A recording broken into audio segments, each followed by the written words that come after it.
Bonjour et bienvenue. Alors aujourd'hui, comme c'est la période des éclipses, j'avais envie d'utiliser le Lenormand de la nuit, ok, et le tarot de la nuit, donc même créateur. En prenant le Normand de la nuit, là, il bouge beaucoup. J'ai la faux qui est tombée, j'ai vous et j'ai les serpents, enfin le serpent. Alors, on va les regarder. Je voulais regarder ce qu'il se passe, pardon, dans la vie de votre autre. Et on regardera vis-à-vis de vous, on regardera les problématiques liées, mais potentiellement, il y a une notion d'en finir avec la toxicité. Alors, de votre côté, du côté de votre autre, on va regarder. Je vais aller chercher...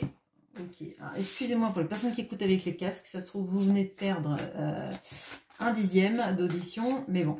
Alors, on va regarder pour votre autre. Alors, je vais prendre le significateur masculin, en vous identifiant, vous, au significateur féminin. Ok, les cartes tombent n'importe comment. Alors peut-être que là, on a effectivement quelqu'un qui ne sait plus où il habite. Hein.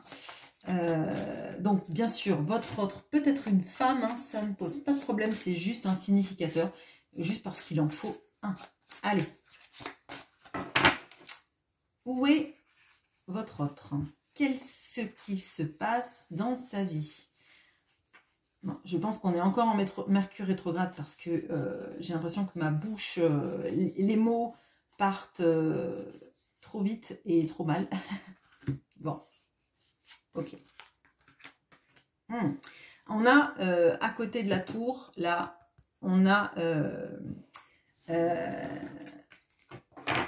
les serpents. Alors, on a votre autre, effectivement, là, qui était pas loin de la toxicité, notamment, là on a votre autre qui s'isole. Alors potentiellement peut-être que vous êtes en silence radio avec lui ou avec elle, mais c'est quelqu'un qui a envie de se sortir de ça. Si vous êtes en silence radio avec cette personne, potentiellement il y a de la toxicité dans son entourage. Alors ça peut être, si vous êtes en triangulaire, on a cette notion-là de son foyer. Si ce sont un entourage proche, ça peut être famille, amis, des personnes pas vraiment bien intentionnées. Ce qui est positif, c'est que par contre, votre autre regarde l'arbre. L'arbre, ça va nous parler de guérison. Ça peut nous parler aussi des liens familiaux, mais moi, ce que je ressens, c'est une sorte d'épuration. Ne prendre dans les liens familiaux que ce qui fait du bien et arrêter avec ce qui nous draine, ce qui nous fait du mal. Alors, qu'est-ce qu'on peut me dire justement sur l'isolement de cette personne?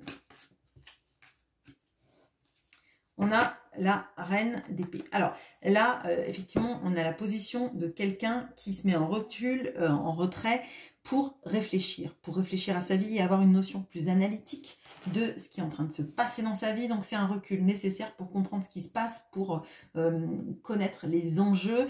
Ce qui vibre en nous, alors c'est pas dans l'émotionnel, hein, là c'est vraiment plutôt le mental et comprendre comment se sortir de tout ça. Je vais prendre aussi l'oracle de Kevin Meunier. Hop, alors, je l'utiliserai après. Alors, là, vraiment, on a ça. Bon, qu'est-ce qu'on peut me dire sur votre autre? Pourquoi est-ce qu'il regarde cet arbre? Qu'est-ce que symbolise cet arbre? La roue de la fortune, ok. Bon, effectivement, là, on a quelqu'un qui manque d'amour dans sa vie. Hein. Potentiellement, on a le fil du destin, on a cette notion-là de dévider la pelote de laine pour suivre un peu, comme un fil d'Ariane, un petit peu vers son destin. Qu'est-ce qui pousse cette personne à changer, à accepter les changements? Et l'envie de changement, c'est quand le cœur bat. Parce qu'on voit que là, l'isolement et la toxicité autour de lui fait qu'il est en mode presque ermite, hein, c'est ce que je ressens, et que ce qui lui ouvre une perspective de vie, c'est d'ouvrir son cœur et d'aller chercher ce qui lui fait du bien. Ok, alors avec l'oracle de Kevin Meunier,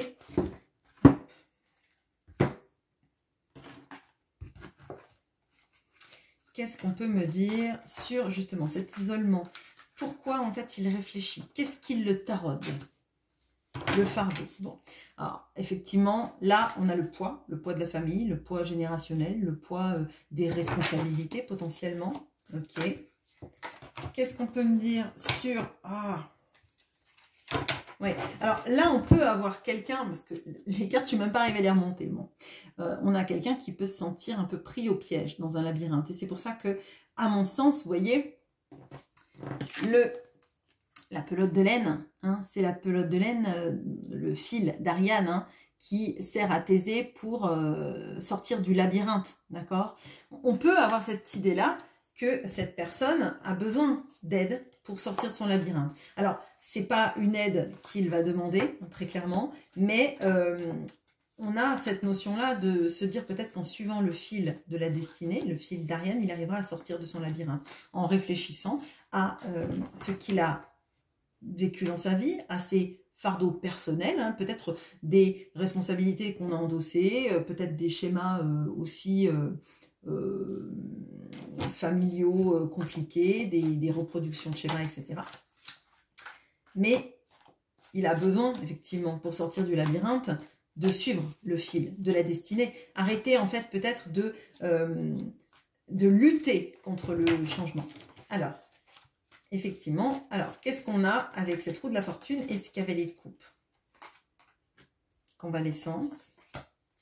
Les racines. Ouais, bon. Alors, on a, vous voyez, on a vraiment cette notion-là, peut-être même de réfléchir. Est-ce que on fait bien de s'ancrer dans une famille? Si c'est un problème familial, est-ce qu'on a bien fait de créer nos racines ici? Est-ce qu'on a bien fait de planter cet arbre-là à cet endroit? Est-ce qu'on n'aurait pas mieux fait de le faire ailleurs? Il y a beaucoup, là, cette notion-là de se réparer. Il y a beaucoup d'ailleurs, on est au printemps, et j'ai cette notion-là peut-être d'une sorte de renouveau et de se dire, eh ben, c'est le moment où en fait, à l'automne et au printemps, c'est le moment où on replante les fleurs, les plantes, tout. Parce que il y a une volonté d'enracinement. Et pour moi, en fait, sa vie, c'est comme si cette personne, elle voulait la transplanter ailleurs. Vous voyez, enfin, la bouturer ailleurs, la planter tout simplement ailleurs, parce que son environnement là est trop pesant, il s'y retrouve pas, et il a besoin de son mental pour s'extirper de cette situation, tout en sachant que son cœur le mène à aller ailleurs. Et d'ailleurs, les coupes, c'est l'eau. L'eau dont on a besoin chaque fois qu'on replante des fleurs, des plantes, etc., etc. On a besoin de les arroser pour que ça prenne dans la terre. Donc on a vraiment cette notion-là de maintenant, je vais faire les choses avec mon cœur, parce que sinon les racines, elles ne prendront pas bien, elles seront décevantes et l'arbre finirait par se dessécher parce qu'il serait dans un endroit non propice. Donc là, on a c'est un moment pour moi charnière pour cette personne où il est en train de réfléchir à sa vie, à comment il construit sa vie future, et on voit que il est en train de tourner le dos à un passé. Ok, bon, très cohérent.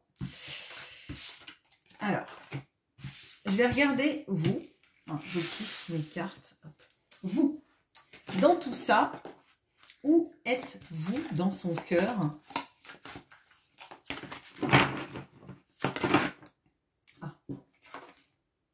Ok, bon, alors peut-être que, alors, ça peut être plusieurs choses, on va voir en fonction du tirage. La croix, ça peut nous amener une demande de pardon. Ça peut aussi nous amener à croire que cette personne, elle pense vous avoir perdu à jamais. On va voir en fonction de là où vous êtes, vous. Allez, on cherche la femme, du coup. Le 29 ou le 28, je ne sais plus, enfin bon, la femme.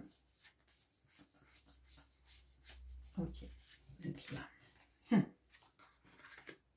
Et il y a le bouquet à côté, hein. Donc on est vraiment dans une métaphore florale là.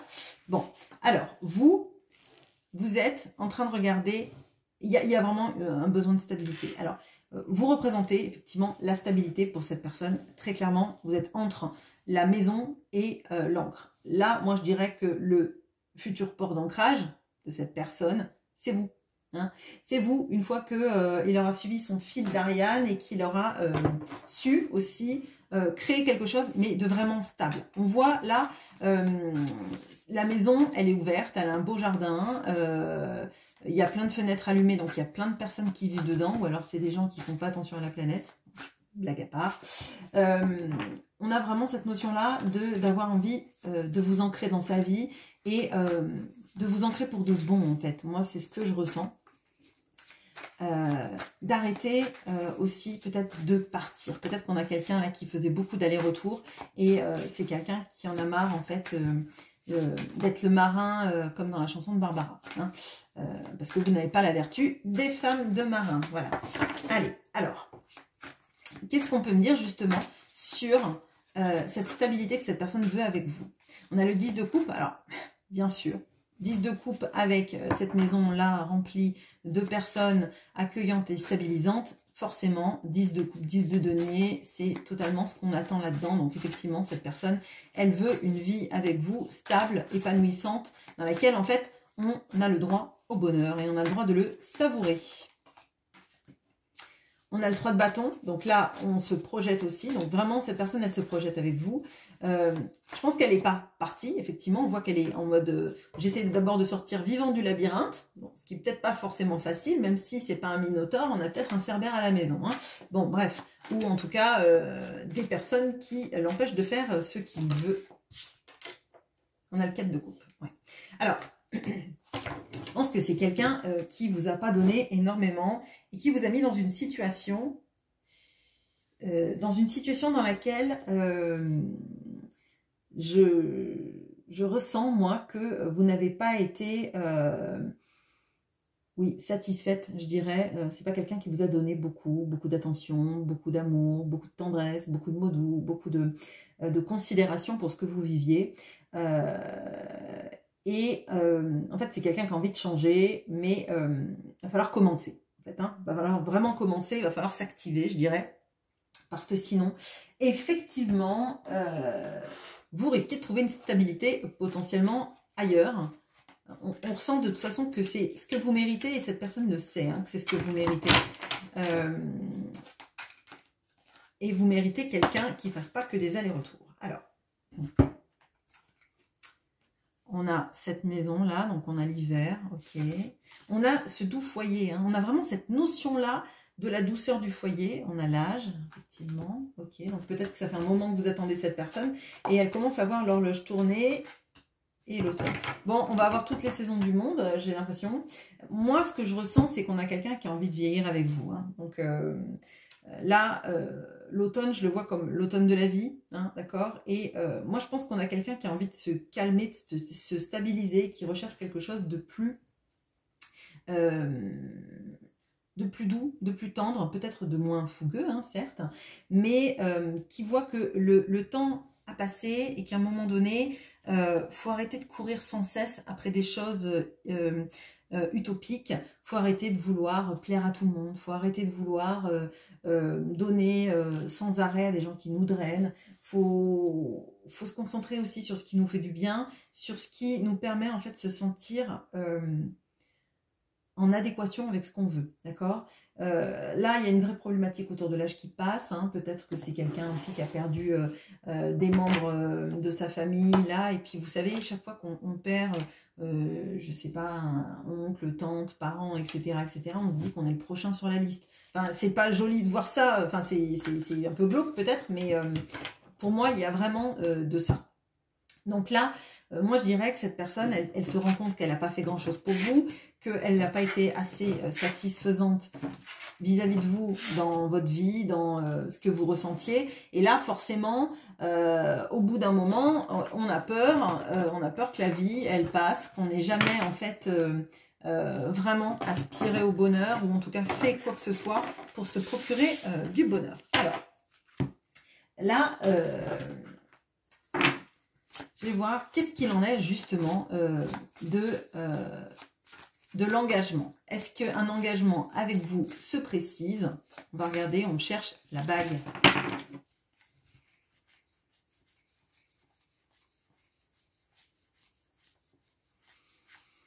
Enfin l'anneau.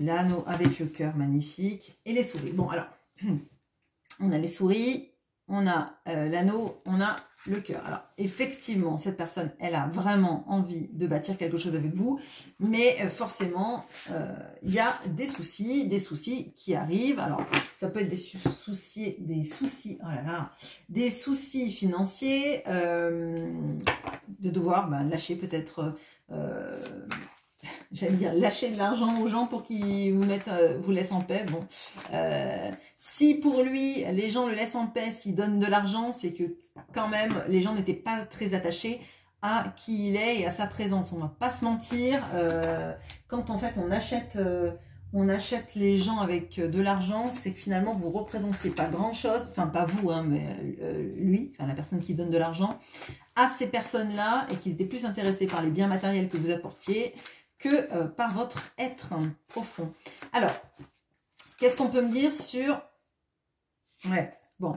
Alors, qu'est-ce qu'on peut me dire sur les souris? Bon, effectivement, c'était une situation assez toxique. Hein. Je pense que il a été attaché à des gens qui ne voyaient en lui que un pourvoyeur d'amusement, un pourvoyeur d'argent, un pourvoyeur... Je dirais même peut-être que c'est les deux. Hein. C'est payer pour les loisirs des autres, payer pour leur loyer, payer pour ci et ça. Et finalement... on en devient presque un esclave de ces gens-là. Alors, bon, ouste les souris et les diables du tirage, on va chercher cet engagement du cœur pour vous. Waouh, le 2 de coupe, magnifique. Et le cavalier de denier. Bon, ok, alors, on a le 2 de coupe, super, pour l'engagement. Donc, effectivement, cette personne, elle sait que c'est vous. Et si c'est pas vous... ça peut être personne en fait. Hein. Ça peut être personne parce que vous êtes la personne qui le complétait le mieux et puis qui l'aimait vraiment, je pense. Vous l'aimez vraiment et pas pour son argent, pas pour ce qu'il arrive à faire, pas pour ce qu'il arrive à montrer, pas parce que vous faites la fête jusqu'à point d'heure avec cette personne. Voilà. Par contre, effectivement, on a quelqu'un qui veut faire les choses correctement pour aller au bout. Alors là, on a un personnage qui ressemble à Daenerys, là, dans Game of Thrones. Et alors... on dirait qu'elle a elle a un drapeau. Et moi, ce que je voyais, c'était la faux, d'accord. Je pense qu'elle doit prendre son temps parce qu'il faut vraiment qu'elle coupe des liens. Et notamment, si ce sont des liens avec des personnes toxiques, comme on le ressent, enfin, comme je l'ai ressenti avec les serpents et avec le diable, forcément, on coupe pas n'importe comment, hein, avec ce genre de personnalité. Effectivement, peut-être qu'il faut donner de l'argent. Bon, voilà. Peut-être qu'il y a des choses à lâcher sur sa vie, sur l'idéalisation qu'on pouvait avoir aussi de la carrière, des biens, de finir avec, je ne sais pas, par exemple, 5-6 appartements et qu'on va devoir en lâcher 4, vous voyez, quelque chose comme ça. Bon. Mais on a quelqu'un qui veut faire les choses bien, prendre son temps, parce qu'il a des choses à couper et qui ne peut pas venir une nouvelle fois sans rien proposer. Donc effectivement, ça prend énormément de temps. Alors j'ai pas envie de perdre de temps là sur le diable et la souris. Hein. Je pense que de toute façon, si vous êtes au courant qu'il y a une triangulaire ou une famille ou des amis ou des gens qui sont très... toxiques, je pense que vous l'avez déjà remarqué, on ne va pas s'attarder sur ces gens-là, on ne va pas leur donner de l'énergie. On va regarder, il y a une sorte de renouveau là, hein, que cette personne veut vous proposer. Alors, des enfants, bon, si vous avez l'âge, tant mieux. Ouais. Elle doit quand même en finir avec ses entraves. On a quand même quelqu'un... là, j'avais tout à l'heure la tour. On a quelqu'un effectivement qui s'isole, mais peut-être qui est isolé aussi. Parce qu'avec le diable, le serpent, la tour, on pourrait avoir réponse avec Mère Gothel. Hein. Là, on a un peu ce principe-là, d'avoir quelqu'un qui doit se libérer de ses chaînes. D'ailleurs, on voit hein, que les chaînes, elles sont toutes seules. Il n'y a pas un pied, il n'y a pas un bras, un cou lié à ses entraves. Donc, potentiellement, ça peut être une vraie libération pour cette personne. Mais elle ne peut pas faire ça n'importe comment. Bah, déjà parce qu'il va falloir qu'elle trouve la clé de la chaîne, peut-être qu'elle l'a déjà trouvée dans sa tête, mais comment se débarrasser correctement sans que les choses reviennent. Hein. Parce que si c'est pour faire des schémas qui se répètent sans arrêt, ça sert à rien. Donc là, cette personne, elle peut faire les choses bien parce que le nouveau départ avec vous, c'est un vrai départ. C'est pas un nouveau départ, un départ arrêté toutes les secondes, on refait les mêmes choses, on refait les mêmes schémas, on refait les mêmes bêtises, hein, je dirais. Hein, excusez-moi de dire ça, mais c'est ce que je ressens. Elle veut vous proposer quelque chose qui dure et elle sait que c'est pas, on mène pas de front deux choses en même temps, on finit une chose, on en commence une nouvelle et c'est tout. Donc là peut-être qu'effectivement vous êtes en non contact ou alors un contact assez sporadique parce que cette personne elle a des choses à couper, mais elle veut faire les choses bien, ça par contre j'en suis certaine. Voilà, bah écoutez ça fait du bien, un peu, un peu de lumière dans les tirages, donc je vous souhaite une très bonne journée et à bientôt.